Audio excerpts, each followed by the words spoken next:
Russia announced the winter offensive in Ukraine with great fanfare, but the unfortunate operation was another disappointment for Moscow. By spring, two armies are stuck with troops stretching from the Black Sea coast northeastern Ukraine, and Kremlin is forced to think long-term once again as it fails make any progress. Here's how Russia suffered a bitter setback and what could happen next. The Battle of Bakhmut Bakhmut has become the longest and bloodiest war in Ukraine. Both sides suffered heavy losses in the eastern industrial city, which was home to some 70,000 people before the war. They've waged a war of attrition for months, and the city has acquired great symbolic significance, although analysts say it has little strategic value.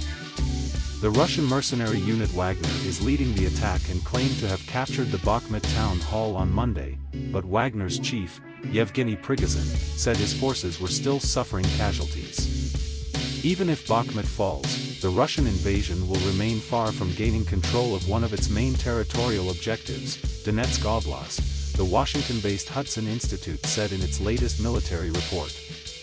He told AFP that the Russian army lacks trained men and has artillery ammunition supply problems.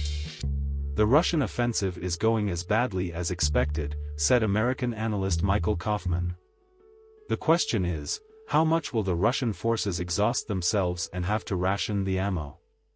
Kofman warned that Russian Chief of Staff Valery Gerasimov was exhausted by untimely, inept offensive operations, whose achievements will not change Russia's strategic picture, but may leave Russian forces more vulnerable. War of attrition. The war has destroyed forces and drained resources on both sides for over a year. Ukraine has spent most of its forces defending cities that don't have much strategic importance, said Alexander Khramchikhin, an independent military analyst in Moscow.